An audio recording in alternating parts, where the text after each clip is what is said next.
Warahmatullahi wabarakatuh. Kami dari kelompok 7 dengan beranggotakan 3 orang dengan nama yang pertama Ika Stianingrum dengan NIM 2022-12158. Dengan saya sendiri Mela Sindira Al-Ilham dengan NIM 2022-12157.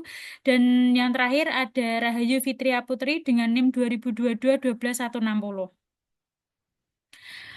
Kami akan mempresentasikan bab Entity Relationship Model. Model data yang memungkinkan untuk menggambarkan data yang terlibat dalam perusahaan dunia nyata dalam objek dan hubungan secara luas digunakan untuk mengembangkan desain basis awal.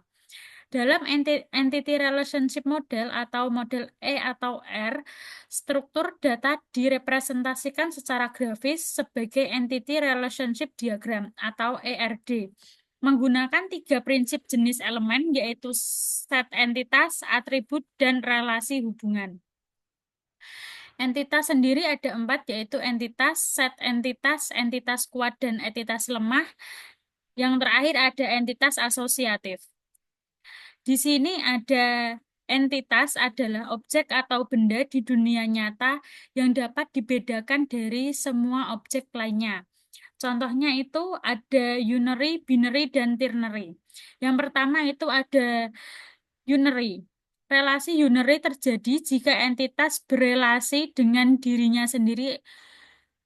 Seperti contoh, ada 3 contoh yaitu dosen, menikah, dosen. Maksudnya adalah seorang dosen bisa menikah dengan dosen lain. Ini contoh relasi 1 ke 1 dalam suatu entitas. Yang kedua itu ada dosen memimpin dosen. Maksudnya adalah seorang dosen bisa memimpin beberapa dosen, misalnya sebagai ketua jurusan. Ini contoh relasi 1 ke banyak dalam entitas yang sama. Yang ketiga itu ada mahasiswa berteman mahasiswa. Mahasiswa bisa berteman dengan banyak mahasiswa lain. Ini contoh relasi banyak ke banyak dalam entitas mahasiswa. Yang kedua ada binary. Binary adalah relasi yang terjadi jika 2 entitas berbeda saling berelasi pada gambar. Contoh tersebut ada 3, yaitu mahasiswa memiliki wali dosen. Maksudnya adalah mahasiswa memiliki wali dosen. Ini contoh relasi 1 ke 1 antara mahasiswa dengan dosen.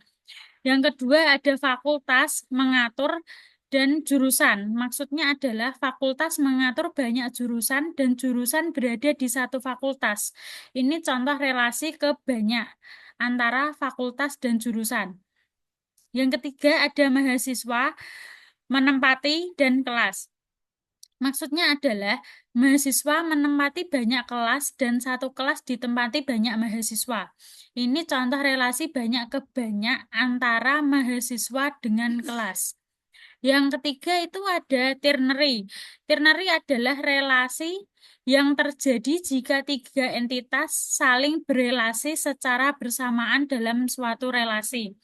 Di sini ada staf menyiapkan kelas dan jadwal kuliah. Yang menjadi relasi adalah menyiapkan.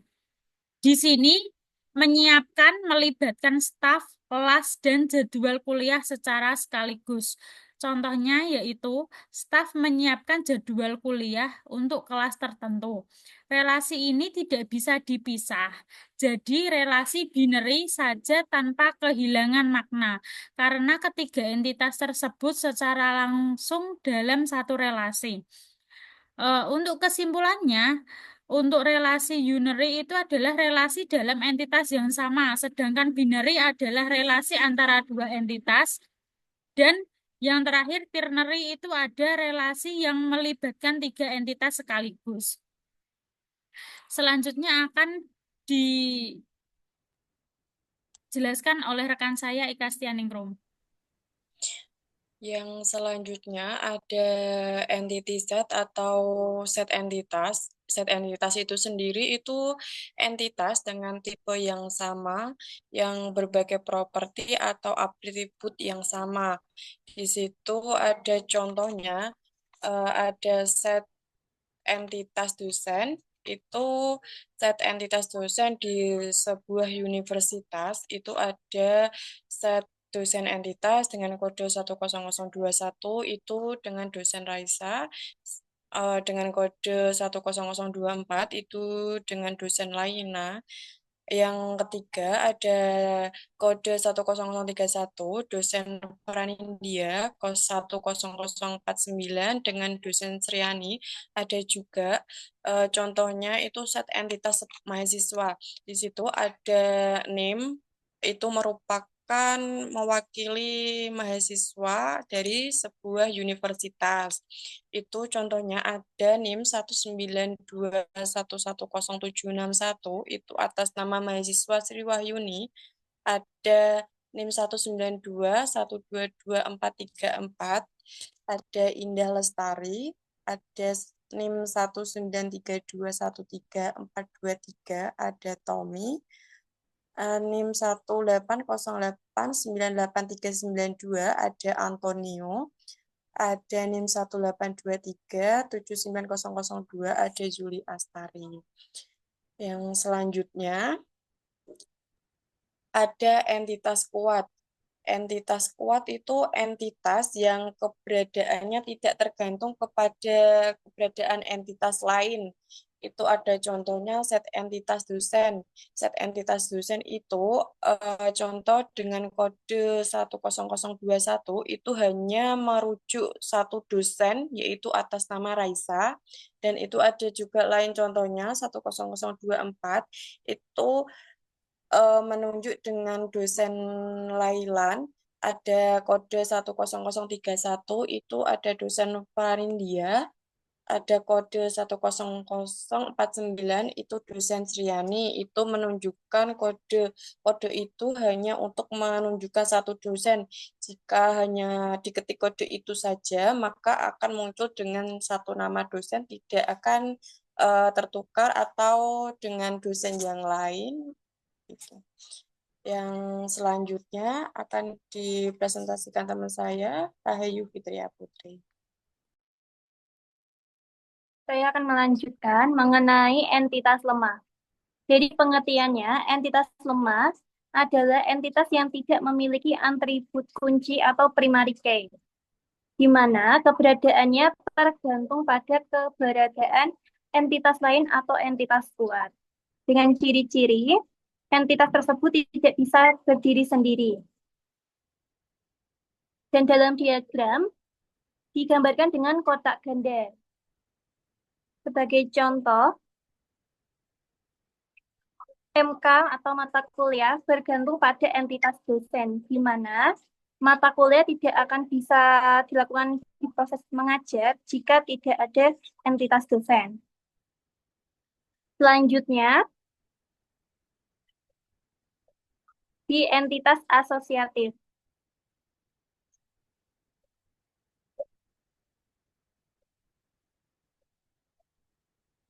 Untuk entitas asosiatif, dalam pengertiannya, adalah entitas yang digunakan untuk menghubungkan dua entitas lain dalam hubungan many-to-many dan sering memiliki atribut sendiri yang relevan dengan hubungannya tersebut. Di mana entitas yang terbentuk dari suatu relasi dan tidak bisa berdiri sendiri. Dengan ciri-ciri, dalam diagram biasanya digambarkan sebagai belah ketupat. Dalam contoh, diagram di bawah sini yaitu entitas memilih, di mana mahasiswa memilih mata kuliah dengan atribut-atribut seperti halnya di NIM, nama, kode matkul, dan nama matkul. Berikut penjelasan entitas asosiatif. Sekian penjelasan dari kelompok kita.